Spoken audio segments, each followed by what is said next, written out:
Âme de clown est un film réalisé par Marc Didier et Yvan Noé, tiré d'une pièce de théâtre de Yvan Noé qui s'intitulait Teddy and Partner. Notons d'ailleurs que les interprètes du film étaient les créateurs de la pièce au théâtre. Pierre Freinet et Alfred Pascali vont jouer deux clowns, Pierrette Caillol va jouer la jeune première et Pauline Carton va jouer une bien sympathique dame de vestiaire. Le sujet. Teddy, clown arrivé, utilise à son profit les inventions de son partenaire Jack.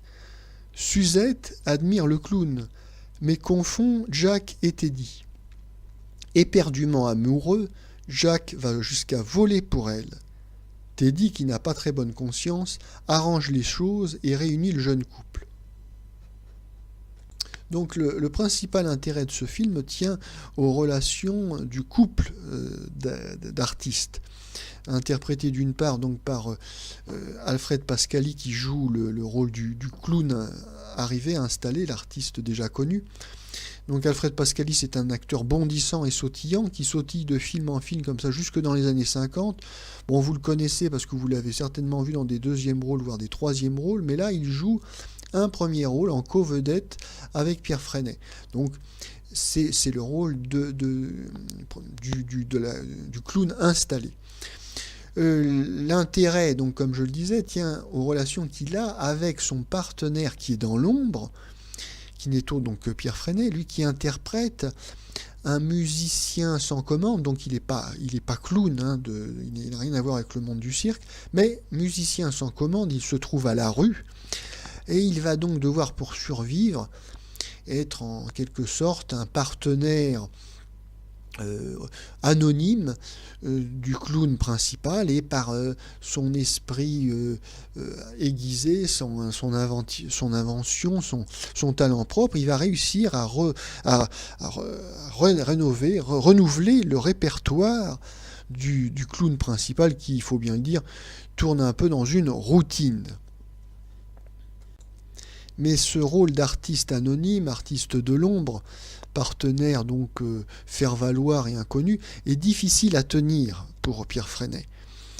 D'autant plus que la vedette en titre est un Don Juan qui multiplie les conquêtes d'admiratrices qui se pressent littéralement à sa chambre d'hôtel pour avoir ses faveurs. Et donc bien évidemment, Pierre Freinet, il est tenté de se faire passer pour la vedette en titre, puisque le clown est grimé et a du maquillage, donc il peut tenter de se faire passer pour la vedette principale, et il va céder à la tentation pour séduire une des admiratrices qui va tomber dans le piège.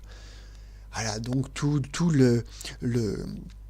la suite du film va donc permettre des jeux de situation très intéressants. Alors, il y a bien sûr d'abord la relation amoureuse, qui est une sorte d'escroquerie à l'amour, oui, puisque Pierre Freinet va se faire passer auprès donc de sa conquête pour ce qu'il n'est pas.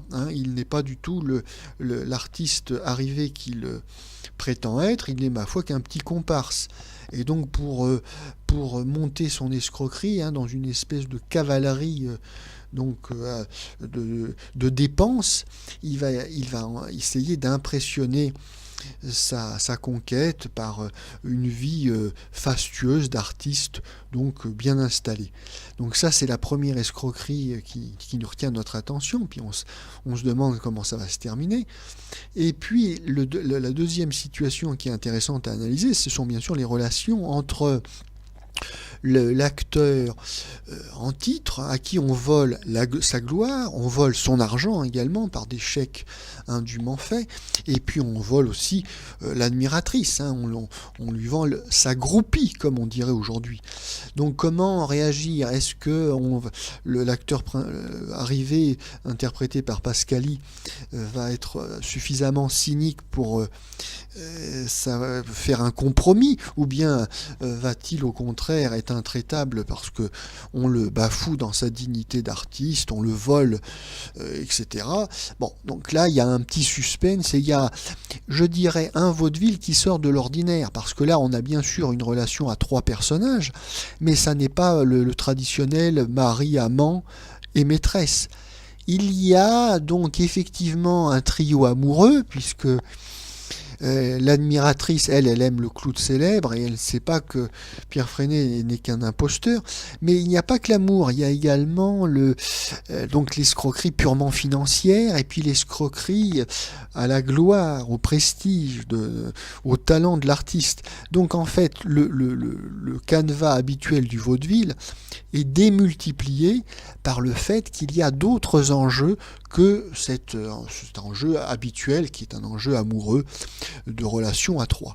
C'est donc un film exceptionnel qu'on peut voir et revoir avec toujours le même plaisir.